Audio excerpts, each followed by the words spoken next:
what's going on out there? I'm Sean Devine. Hope you all are doing well.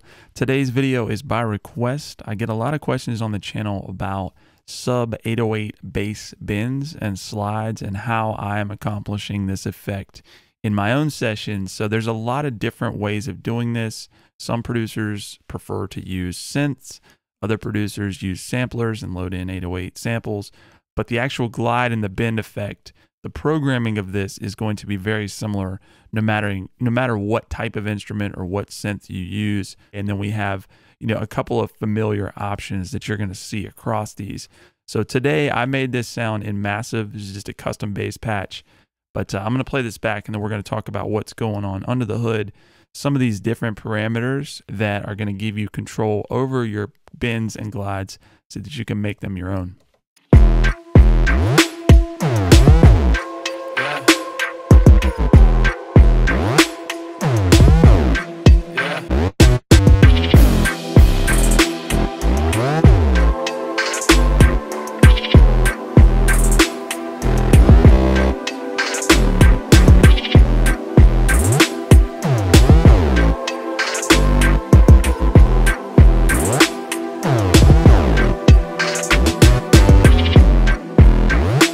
All right, so let's open back up Massive and talk about how we're getting this glide effect. So the most important thing in this, no matter, again, what instrument, is that we want to set this bass or 808 to trigger in mono, meaning that we're not going to have polyphony where, if I had polyphony on, I can basically play a chord, I can play overlapping notes, but we don't want that because we want the mono setting to, as soon as we have overlapping notes, we're going to get a glide effect. Now, there's a couple of different options for how this is actually triggered.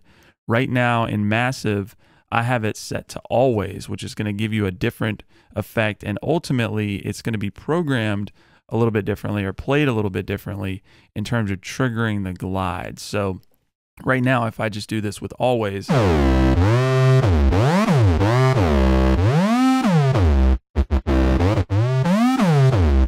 as I go up and down the octave, we're going to get the glide effect. But if I do legato, if I play the notes individually, you can hear just at the end, I had some overlapping notes. So what this means is that, let's say I'm playing this C, what I can do is I can actually go and if I play an overlapping note, it will glide to that note. All right, so as soon as we have the overlap, the next note is going to glide to it. Now, Massive also has another setting. This is a different legato, and what this will do is when I let go of the note, it will return to whichever one I'm holding down. So if I play the C, as soon as I let go, it goes back to that. So in terms of the programming, that's going to give you a lot different effects. So right now, originally I had just always trigger on. Now with the legato,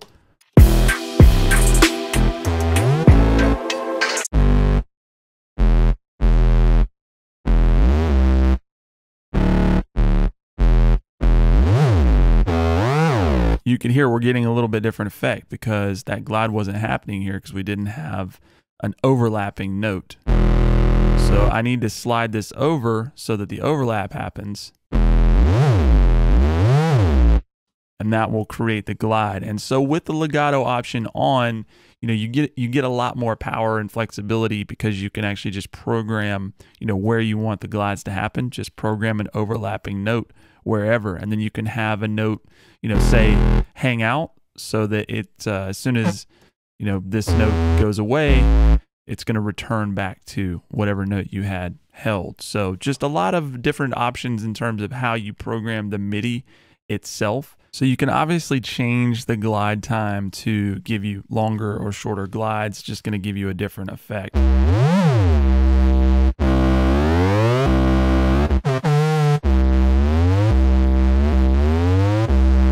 Or something really short. Just a different sort of style there, and you can set that glide accordingly and, varying depending on how you have the triggers set and what your actual melody is. In terms of the synths versus the sampler, again, it's going to be very similar. So let's just say load up a stock sampler of some sort, like maybe the EXS24 in Logic, it's going to be the same thing. Like if we just had an 808, so there's my little 808 sample, right? The way this is set up is, again, we want to do legato or mono, whichever one you want, and then we're going to change this glide control.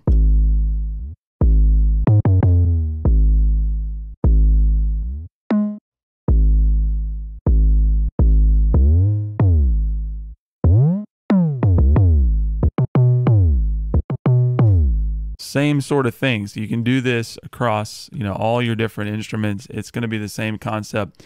I would encourage you to experiment in the piano roll in terms of when you're triggering the glides to happen, because getting the setting and getting this effect to start happening is very easy, as you've seen, in terms of programming the instrument. But the piano roll and how you program these notes is ultimately what's going to control the flow of this and kind of how the glides work in with your melodies and your actual bass line. So that's where the key is in terms of experimenting, finding out how to fit these in compositionally in your productions versus just having the sound available to you.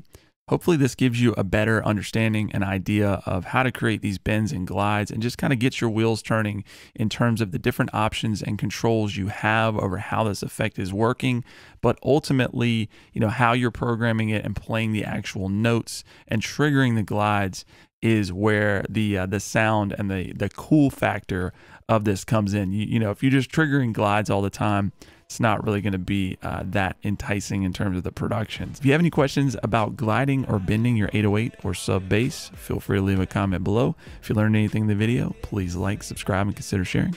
We'll talk to you soon. I had this deep down in my heart forever. The one so burn me, man, there's times